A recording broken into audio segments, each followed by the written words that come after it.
Life is complex. Join us for the simple gifts of wisdom, love, and delight in the written word. Edgar Allan Poe's The Masque of the Red Death. From Graham's Magazine, May 1842. The Red Death had long devastated the country. No pestilence had ever been so fatal or so hideous.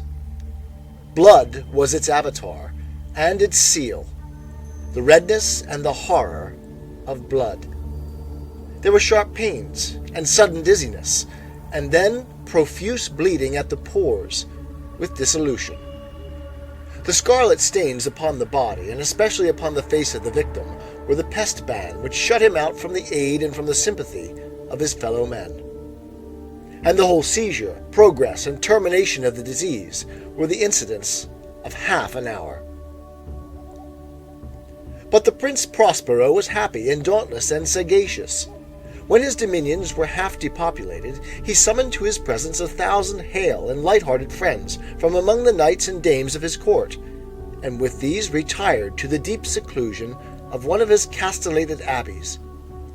This was an extensive and magnificent structure, the creation of the prince's own eccentric yet august taste. A strong and lofty wall girdled it in. This wall had gates of iron. The courtiers, having entered, brought furnaces and massy hammers and welded the bolts. They resolved to leave means neither of ingress or egress to the sudden impulses of despair or of frenzy from within. The abbey was amply provisioned. With such precautions the courtiers might bid defiance to the contagion. The external world could take care of itself. In the meantime it was folly to grieve, or to think. The prince had provided all the appliances of pleasure. There were buffoons, there were improvisatori, there were ballet dancers, there were musicians, there was beauty, there was wine. All these and security were within. Without was the Red Death. It was toward the close of the 5th or 6th month of his seclusion, and while the pestilence raged most furiously abroad, that the Prince Prospero entertained his 1,000 friends at a masked ball of the most unusual magnificence. It was a voluptuous scene, that masquerade. But first let me tell you of the rooms in which it was held.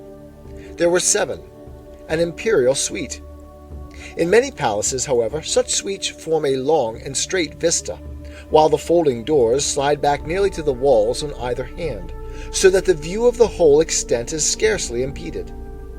Here the case was very different, as might have been expected from the Duke's love of the bizarre. The apartments were so irregularly disposed that the vision embraced but little more than one at a time. There was a sharp turn at every 20 or 30 yards, and at each turn a novel effect. To the right and left, in the middle of each wall, a tall and narrow Gothic window looked out upon a closed corridor which pursued the windings of the suite. These windows were of stained glass, whose color varied in accordance with the prevailing hue of the decorations of the chamber into which it opened.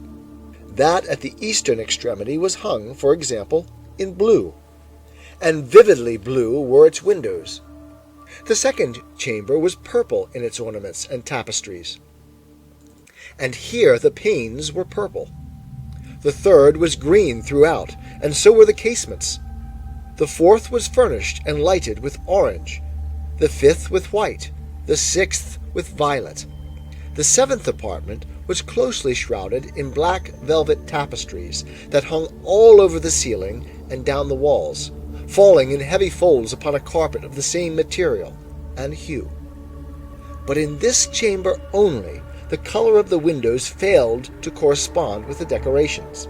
The panes here were scarlet, a deep blood color. Now in no one of the 7 apartments was there any lamp or candelabrum.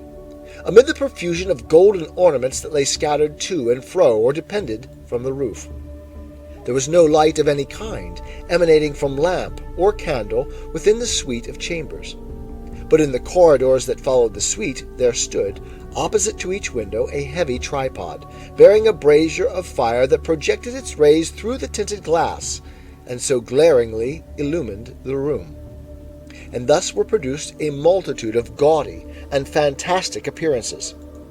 But in the western, or black chamber, the effect of the firelight that streamed upon the dark hangings through the blood-tinted panes was ghastly in the extreme, and produced so wild a look upon the countenances of those who entered, that there were few of the company bold enough to set foot within its precincts at all. It was in this apartment also that there stood against the western wall a gigantic clock of ebony. Its pendulum swung to and fro with a dull, heavy, monotonous clang. And when the minute hand made the circuit of the face, and the hour was to be stricken, there came from the brazen lungs of the clock a sound which was clear, and loud, and deep, and exceedingly musical, but of so peculiar a note and emphasis that, at each lapse of an hour, the musicians of the orchestra were constrained to pause momentarily in their performance, to hearken to the sound. And thus the waltzers perforce ceased their evolutions, and there was a brief disconcert of the whole gay company. And while the chimes of the clock yet rang, it was observed that the giddiest grew pale, and the more aged and sedate passed their hands over their brows, as if in confused reverie or meditation. But when the echoes had fully ceased, a light laughter at once pervaded the assembly. The musicians looked at each other, and smiled, as if at their own nervousness and folly, and made whispering vows, each to the other, that the next chiming of the clock should produce in them no similar emotion. And then, after the lapse of 60 minutes, which embraced 3,600 seconds of the time that flies, there came yet another chiming of the clock, and then were the same disconcert and tremulousness and meditation as before. But, in spite of these things, it was a gay and magnificent revel. The tastes of the Duke were peculiar. He had a fine eye for colors and effects. He disregarded the decora of mere fashion. His plans were bold and fiery, and his conceptions glowed with barbaric luster. There are some who would have thought him mad. His followers felt that he was not. It was necessary to hear and see and touch to be sure that he was not. He had directed, in great part, the movable embellishments of the 7 chambers upon occasion of this great fete, and it was his own guiding taste which had given character to the masqueraders. Be sure they were grotesque. There were much glare and glitter, and piquancy and phantasm, much of what has been seen since in Hernani. There were arabesque figures, with unsuited limbs and appointments. There were delicious fancies, such as the madman fashions. There was much of the beautiful, much of the wanton, much of the bizarre, something of the terrible, and not a little of that which might have excited disgust. To and fro in the 7 chambers there stalked, in fact, a multitude of dreams. And these, the dreams, writhed in and about, taking hue from the rooms, and causing the wild music of the orchestra to seem as the echo of their steps. And, anon, there strikes the ebony clock which stands in the hall of the velvet, and then, for a moment, all is still, and all is silent, save the voice of the clock.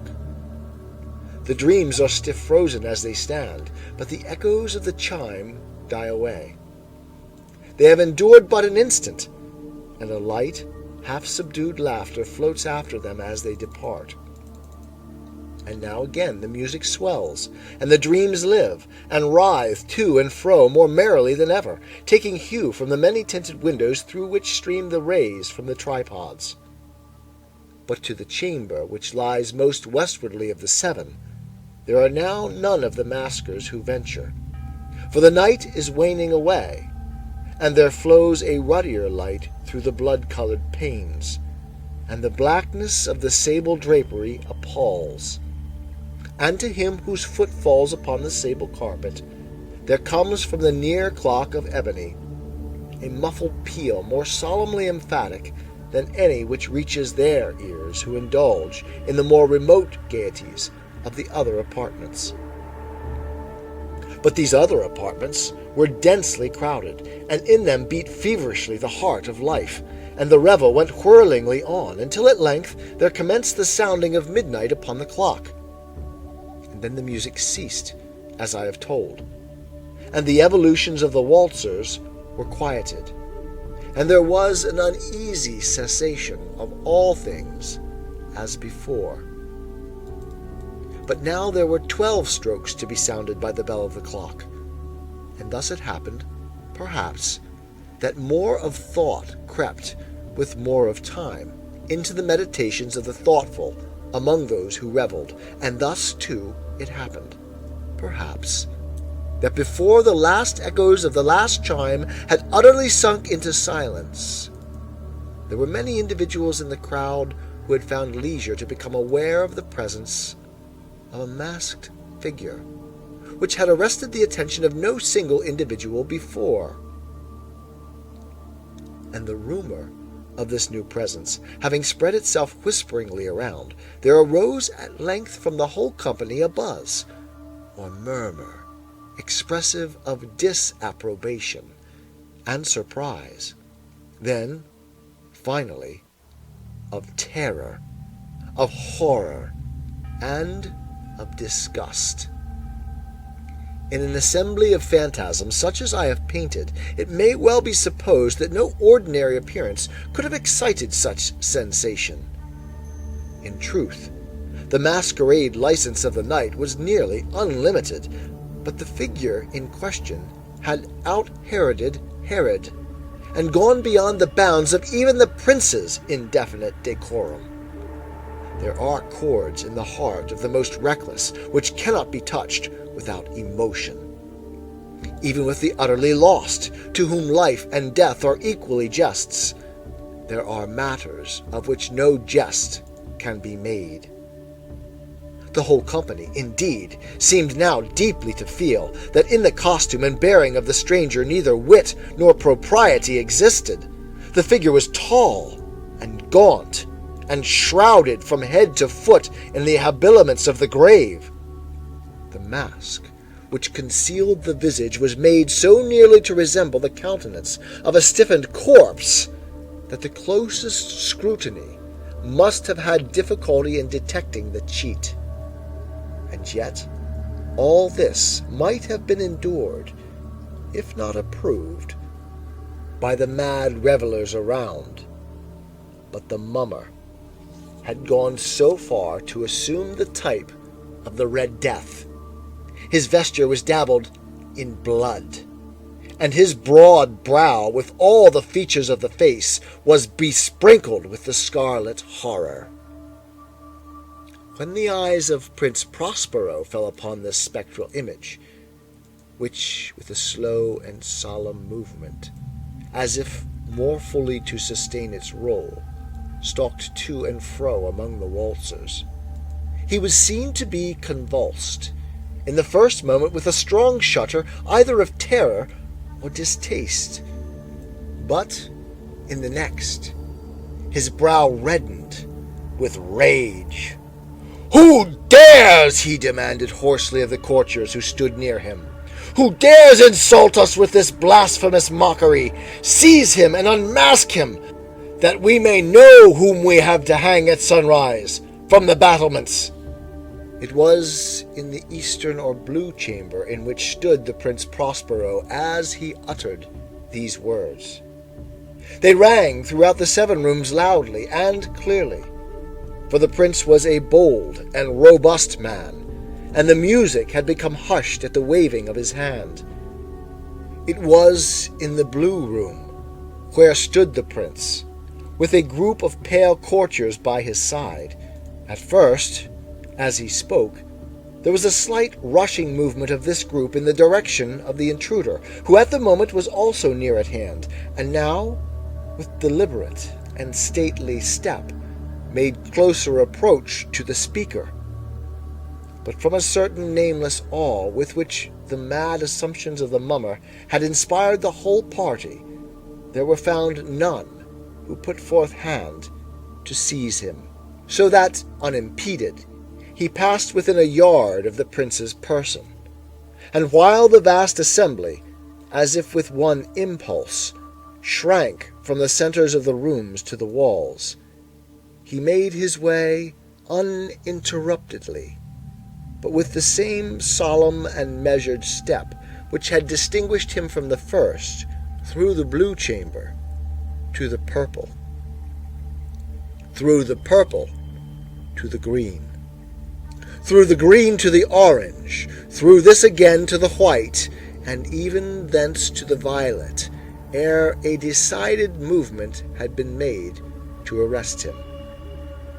It was then, however, that the Prince Prospero, maddening with rage and the shame of his own momentary cowardice, rushed hurriedly through the 6 chambers, while none followed him on account of a deadly terror that had seized upon them all. He bore aloft a drawn dagger, and had approached in rapid impetuosity to within 3 or 4 feet of the retreating figure, when the latter, having attained the extremity of the velvet apartment, turned suddenly and confronted his pursuer.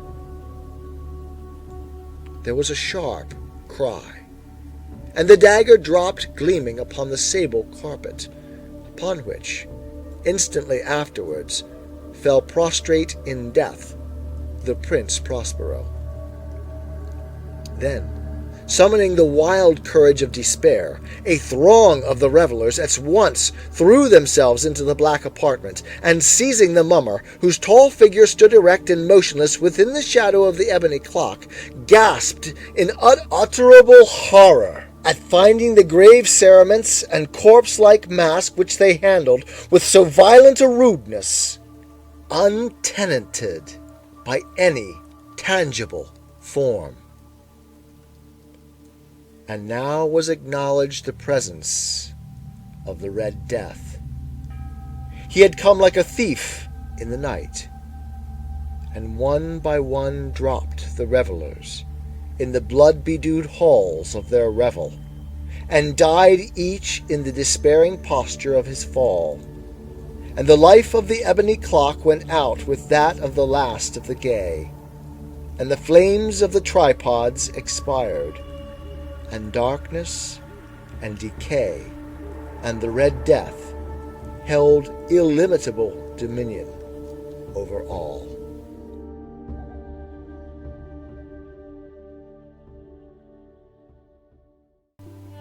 'Tis the gift to be simple, 'tis the gift to be free, 'tis the gift to come down where we ought to be, and when we find ourselves in the place just right, 'twill be in the valley of love and delight. When true simplicity is gained, to bow and to bend, we will not be ashamed. To turn will be our delight, till by turning, we come round right.